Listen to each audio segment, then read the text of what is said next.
السلام علیکم ورحمۃ اللہ وبرکاتہ۔ یہ جو درگاہ آپ کی اسکرین کے سامنے ہے،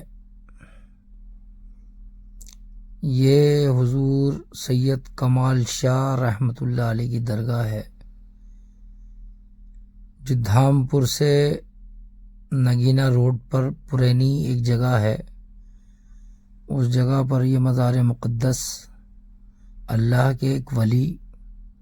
اللہ کے ایک دوست کا ہے۔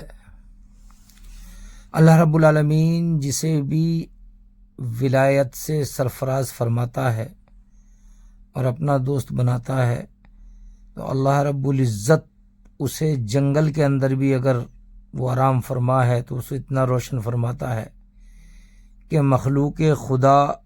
اس جگہ پر پہنچنے لگتی ہے جہاں پر اللہ کا دوست آرام فرما ہوتا ہے۔ عموماً ظاہری طور پر دیکھا جاتا ہے کہ ہم لوگ اپنے بزرگوں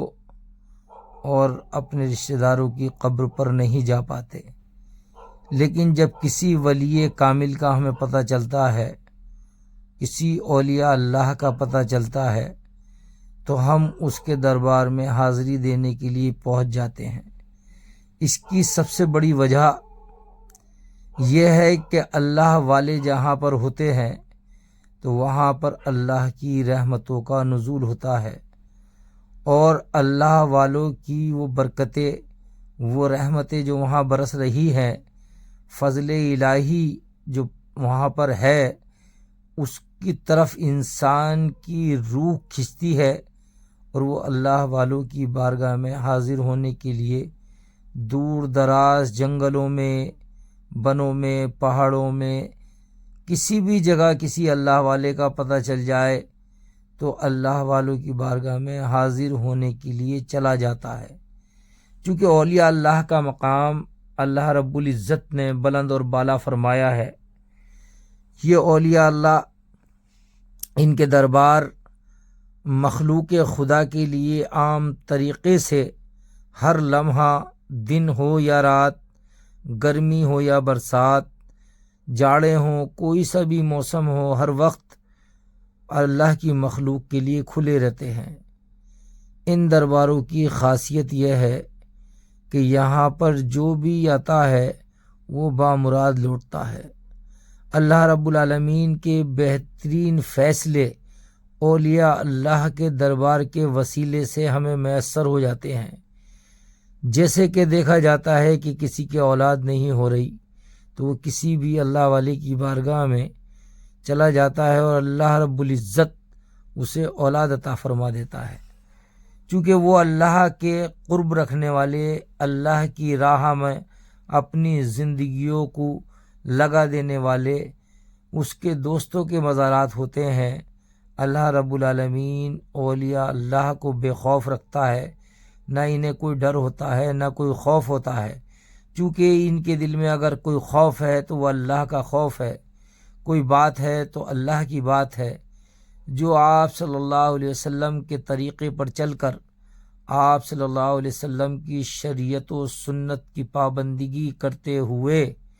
تمام فرائض اسلام کو پر کرتے ہوئے اللہ کی راہ اپنا لیتے ہیں، ان کا نام کسی کا غوث ہوتا ہے، کسی کا قطب ہوتا ہے، کسی کو ابدال کہا جاتا ہے، کسی کو ولی کہا جاتا ہے، کسی کو شاہ ولایت کہا جاتا ہے، کسی کو شہید کہا جاتا ہے، کسی کو صالحین کہا جاتا ہے۔ یہ مراتب اللہ رب العالمین اپنے محبوب کی سنت و شریعت کی پیروی کرنے پر اللہ رب العزت ایسے بلند مقامات پر فائز کر دیتا ہے کہ جیسے کہ عالم ظاہر میں ہم دیکھتے ہیں، دنیا کے اندر ادھیکاریوں کی رینک ہوا کرتی ہے کہ کوئی ایس ڈی ایم ہے، کوئی ڈی ایم ہے، کوئی ایس پی ہے، کوئی ایس ایس پی ہے، کوئی ایڈیشنل ایس پی ہے، یا کوئی کمشنر ہے، کوئی کچھ ہے کسی مقام پر۔ اسی طرح سے اللہ رب العالمین نے باطینی نظام میں اپنے اولیاء اللہ کو ایک ایڈمنسٹریشن، ایک پرشاسنک ادھیکاری بنایا ہے، اور وہ ان کا نظام اس کائنات پر ایسے ہی چلتا رہتا ہے جیسے ظاہرہ زندگی میں لوگوں کو انسان کی زندگی ہوتے ہوئے نظام چلتا ہے،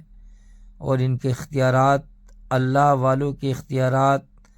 تمام ایسے اختیارات ہوتے ہیں کہ جو ہمیں عالم ظاہر میں نظر نہیں آتے، لیکن کوئی کام کرنے والا ہوتا ہے، کوئی عاصف زدہ ہو، کوئی جادوی امراض میں مبتلا ہو، یا نظر اور حسد میں مبتلا ہو، یا کسی ایسے امراض میں مبتلا ہے جو بیماریاں لاحق ہو جاتی ہیں ایسی کہ جو لا علاج ہو جاتی ہیں، تو جب کہیں سے شفا نہیں ملتی تو حضرت خاتون جنت فاطمۃ الزہرا کے اولادوں کے در سے، ان کے ماننے والے ولیوں کے در سے، ان کے چاہنے والے ان کے غلاموں کے در سے شفا ملنے لگتی ہے، اور آدمی باشفا ہو جاتا ہے، اور شفا یاب ہونے کے بعد میں وہ اولیاء اللہ کا متوالا ہو جاتا ہے۔ کسی شاعر نے کہا ہے کہ دوائے درد انسیاں پنج تن کے در سے ملتی ہے، دوائے درد انسیاں پنج تن کے در سے ملتی ہے، زمانے میں یہی مشہور ہیں دارالشفا والے، خدا والے، علی والے، محمد مصطفیٰ والے۔ یہ در اولیاء کاملین کے ہیں، ان پر آنا انسان کے لیے باعث برکت ہے، اور جسے بھی اپنی زندگی بہتر بنانی ہے اور اللہ کا خوف دیکھنا ہے تو وہ قبرستان جایا کرے، اسے احساس ہوگا اس بات کا کہ کل مجھے بھی یہیں آنا ہے۔ کوئی کتنا بھی بڑا ہو، شہنشاہ ہو، وقت کا بادشاہ ہو، کسی بھی طریقے کی اس کے مرتبے ہوں، لیکن ایک دن یہ ہے جو نتیجہ آپ کی نظروں کے سامنے ہے۔ بڑے بڑے حسین و جمیل، بڑے بڑے بادشاہ قبروں کے اندر آرام کر رہے ہیں، جنہیں اللہ تعالیٰ نے اپنی راہ پر چلایا ہے، ان کی قبروں پر، ان کے مزاروں پر، ان کے روضوں پر بھیڑ لگی ہوئی ہے، اور مخلوق خدا فیض یاب ہے، چونکہ یہ نشانی ہے اللہ رب العزت کی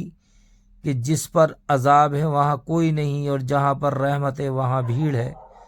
ہزارہ لوگ روکنے پہ لگے رہتے ہیں اولیاء کاملین کے دربار میں جانے سے کہ آپ یہاں مت جانا، وہاں مت جانا، لیکن اللہ والوں کا دربار، نورانی دربار، چونکہ ہر روح نور کی طرف کھنچتی ہے، چونکہ اللہ رب العالمین نے یہ روح کے اندر خاصیت عطا کی ہے۔ اگر ظاہری طور پہ اگر لائٹ چلی جاتی ہے تو لوگ ایک دم روشنی تلاشنے لگتے ہیں، لیکن جن کے قلب زندہ اللہ فرما دیتا ہے، جن کی روح کو نورانیت کی طرف جانا ہوتا ہے، تو وہ اولیاء اللہ اور علماء کی جماعت سے وابستہ ہو جاتے ہیں۔ علماء حق جب کسی سے ملتے ہیں، چونکہ علماء انبیاء کے وارث ہیں، اللہ کے رسول سرکار مدینہ صلی اللہ علیہ وسلم نے فرمایا ہے، اور ولی اولیاء ان کے طریقے پر چلنے والے ہیں تمام انداز سے، چونکہ ولی جتنے بھی ہیں زیادہ تعداد میں دیکھا جائے گا تو سارے کے سارے عالم دین بھی ملیں گے، ہر معاملات سے اللہ رب العالمین انہیں مکمل فرما دیتا ہے، اور ان کے سینوں کو اتنا کھولتا ہے کہ ان کے در پر جا کر ذکر کرنے والے، پڑھائی کرنے والے علم سے سیراب ہو جاتے ہیں، اور اللہ رب العالمین ان کے مراتب کو بلند کر دیتا ہے۔ جو جانے والے ہیں وہ بھی اس نسبت کے صدقے میں کوئی صوفی کہلاتا ہے، کوئی کچھ ہو جاتا ہے، کوئی مست ہو جاتا ہے، کوئی قلندر ہو جاتا ہے، کوئی ملنگ ہو جاتا ہے۔ اللہ والوں کے در پر جانے سے انسان کا ایمان زندہ ہو جاتا ہے، چونکہ اللہ کے رسول نے فرمایا قلب مومن عرش اولا، مومن کا